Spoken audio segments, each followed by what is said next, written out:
మీకు కెరియర్ లేదా educational gap వల్ల మీకు సాఫ్ట్వేర్ జాబ్ రావడంలో ప్రాబ్లం అవుతుందా? ఈ ప్రాబ్లంకి సొల్యూషన్ ఈ వీడియోలో మీకు దొరుకుతుంది. Hello friends, welcome back to my channel. నేను మీ మహేష్. ఈ రోజు మనం ఈ వీడియోలో కెరియర్ గ్యాప్ అంటే ఏంటి, ఎడ్యుకేషనల్ గ్యాప్ అంటే ఏంటి, వీటి వల్ల సాఫ్ట్వేర్ ఫీల్డ్లో జాబ్ కొట్టడానికి ఎలాంటి ప్రాబ్లమ్స్ వస్తాయి, ఈ ప్రాబ్లమ్స్కి ప్రాక్టికల్ సొల్యూషన్ ఏంటి, అండ్ దీంతో పాటు మీకు బ్యాక్లాగ్స్ ఉండి మీ బ్యాచ్తో కాకుండా కొన్ని ఇయర్స్ తర్వాత మీ బ్యాక్లాగ్స్ క్లియర్ చేసుకుని పాస్ అవుట్ అయిన తర్వాత మీ రెజ్యూమ్లో పాస్డ్ అవుట్ ఇయర్ ఏం పెట్టాలి, దాన్ని కెరియర్ గ్యాప్లో కన్సిడర్ చేయాలా, ఎడ్యుకేషనల్ గ్యాప్లో కన్సిడర్ చేయాలా, అసలు గ్యాప్లోకి వస్తుందో రాదా? సో వీటన్నిటి గురించి ఈ వీడియోలో మాట్లాడబోతున్నాను. సో ఈ వీడియోని ఎక్కడ స్కిప్ చేయకుండా ఎండ్ వరకు చూడండి. మీ కెరియర్ని ప్లాన్ చేయడంలో ఈ వీడియో మీకు చాలా ఉపయోగపడుతుంది. వీడియోని స్టార్ట్ చేసే ముందు నాదొక చిన్న రిక్వెస్ట్. ఎవరైతే మన ఛానల్ని ఫస్ట్ టైం విజిట్ చేస్తున్నారో ప్లీజ్ మన ఛానల్ని సబ్స్క్రైబ్ చేసుకోండి. అండ్ అంతేకాకుండా ఈ వీడియోని లైక్ అయితే చేయండి. మీరు ఈ వీడియోని లైక్ చేయడం వల్ల నాకు ఒక మోటివేషనల్గా ఉంటుంది. ఇంకా ఆలస్యం చేయకుండా let's start the video.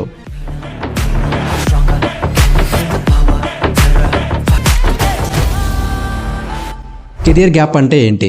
So దీనికి చాలా మందికి డౌట్ ఉంటుంది. కెరియర్ గ్యాప్ అంటే మీరు కొన్ని ఇయర్స్ జాబ్ చేసి ఆ తర్వాత ఎడ్యుకేషనల్ పర్పస్ గానో లేదా ఒక హెల్త్ ఇష్యూస్ వల్లనో మీ జాబ్ని రిజైన్ చేసి, లైక్ కొంతమంది యూఎస్ వెళ్ళి ఎంఎస్ చేస్తూ ఉంటారు. వాళ్ళు ఎడ్యుకేషన్ కంప్లీట్ అయిన తర్వాత మళ్ళీ జాబ్ కోసం ట్రై చేస్తూ ఉంటారు. కొంతమంది పెళ్లి కోసం లేదా పిల్లలు కనడానికి, ఇలాంటి సమ్ రీజన్స్ వల్ల కొంతమంది జాబ్స్ రిజైన్ చేసి 2 నుంచి 3 ఇయర్స్ వరకు గ్యాప్ తీసుకుని మళ్ళీ జాబ్ కోసం ట్రై చేస్తూ ఉంటారు.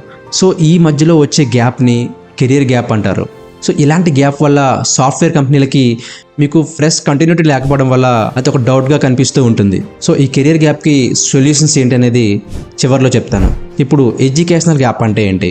మన స్టడీలో లేదా ఎడ్యుకేషన్లో వచ్చే గ్యాప్ని ఎడ్యుకేషనల్ గ్యాప్ అంటారు. ఫర్ ఎగ్జాంపుల్, ఇంటర్మీడియట్ కంప్లీట్ అయిన తర్వాత బీటెక్ జాయిన్ అవ్వడానికి మధ్యలో 1 ఇయర్ లేదా 2 ఇయర్స్ గ్యాప్ తీసుకున్నారు, దాన్ని ఎడ్యుకేషనల్ గ్యాప్ అంటారు. ఒకటి గుర్తుపెట్టుకోండి, ఎడ్యుకేషనల్ గ్యాప్ అంటే ఫర్ ఎగ్జాంపుల్ మీరు ఇంటర్మీడియట్ ఫైనల్ ఇయర్కి వచ్చినప్పటికీ మీ సబ్జెక్ట్స్ అన్ని క్లియర్ కాలేదు, మీ ఇంటర్ని కంప్లీట్ చేయడానికి 1 ఇయర్ పట్టింది. సో ఆ గ్యాప్ని ఎడ్యుకేషనల్ గ్యాప్లోకి రాదు. ఎడ్యుకేషనల్ గ్యాప్ అంటే మీ ఇంటర్మీడియట్ ఆర్ ఇంజనీరింగ్ కంప్లీట్ అయిన తర్వాత సర్టిఫికేట్ మీ చేతిలోకి వచ్చిన తర్వాత ఫర్దర్ స్టడీస్ చదవడానికి మధ్యలో తీసుకునే గ్యాప్ని ఎడ్యుకేషనల్ గ్యాప్ అంటారు. మీ బీటెక్ 2023లో కంప్లీట్ అయ్యింది, సర్టిఫికేట్ మీ చేతిలో ఉంది, బట్ మీరు ఎంటెక్ చేయాలనుకున్నారు. మీ ఎంటెక్ 2023లో కాకుండా 24లోనో 25లోనో జాయిన్ అయితే ఈ మధ్యలో ఉండే 2 ఇయర్స్ గ్యాప్ని ఎడ్యుకేషనల్ గ్యాప్గా పిలుస్తారు. ఒకవేళ 2023లోకి మీ బ్యాచ్ కంప్లీట్ అయ్యింది, మీ ఎడ్యుకేషనల్ కంప్లీట్ అయ్యింది, బట్ మీకు కొన్ని బ్యాక్లాగ్స్ ఉన్నాయి. మీరు ఆ బ్యాక్లాగ్స్ అన్ని 2024లో క్లియర్ చేశారు, మీకు 1 ఇయర్ పట్టింది. సో ఈ 1 ఇయర్ని ఎడ్యుకేషనల్ గ్యాప్లోకి రాదు, ఎందుకంటే మీ పాస్డ్ అవుట్ ఇయర్ అనేది 2024 వస్తుంది,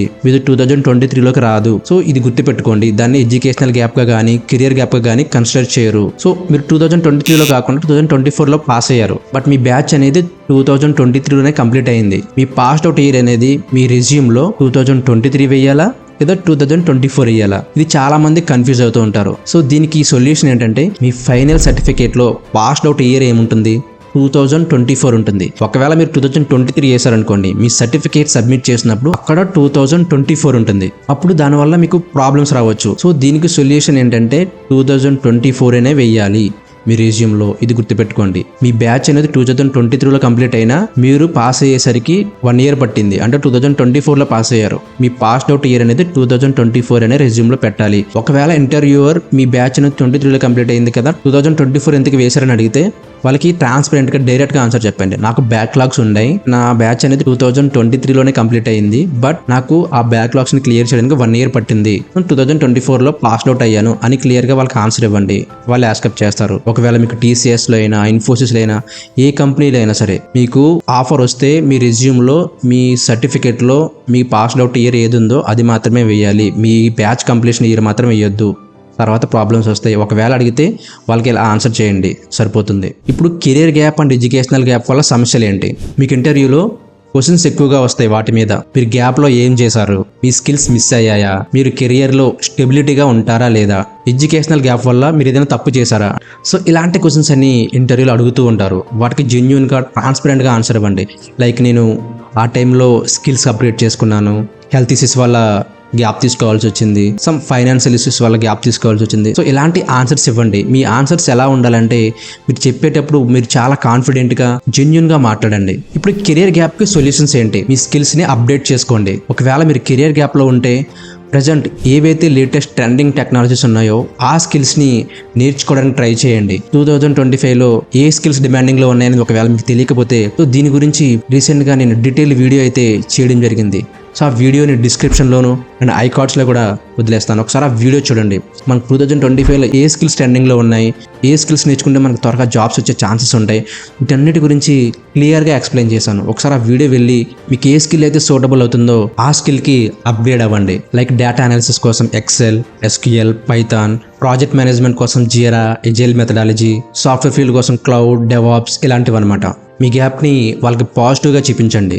ఇంటర్వ్యూలో వాళ్ళకి కాన్ఫిడెంట్గా చెప్పండి, నేను నా బ్రేక్ని ఫ్యామిలీ లేదా హెల్త్ ఆర్ స్కిల్స్ అప్గ్రేడ్ చేసుకోవడం కోసం తీసుకున్నాను, బట్ గ్యాప్లో ఉన్న కూడా నా స్కిల్స్ అనేది ఎప్పటికప్పుడు అప్గ్రేడ్ చేసుకుంటూ ఉన్నాను అని ఇలా ట్రాన్స్పరెంట్గా వాళ్ళకి చెప్పండి. ఇప్పుడు ఎడ్యుకేషనల్ గ్యాప్కి సొల్యూషన్స్ ఏంటి? వాళ్ళకి సింపుల్గా చెప్పండి, నేను నా పర్సనల్ రీజన్స్ వల్ల గ్యాప్ తీసుకున్నాను, లేదా ఫైనాన్షియల్ ఇష్యూస్ వల్ల గ్యాప్ తీసుకున్నాను, లేదా హెల్త్ ఇష్యూస్ వల్ల గ్యాప్ తీసుకున్నాను, కానీ ఇప్పుడు నేను నా కెరీర్ పైన సీరియస్గా ఉన్నాను, నా కెరీర్ మీద ఫోకస్ చేస్తున్నాను అని వాళ్ళకి పాజిటివ్గా క్లియర్గా చెప్పండి. ఒకవేళ మీకు గ్యాప్ ఉన్నా రీసెంట్గానే ప్రాక్టికల్ ప్రాజెక్ట్స్ చేసి జాబ్ కోసం ట్రై చేస్తూ ఉన్నట్టు వాళ్ళకి ప్రూవ్ చేయండి.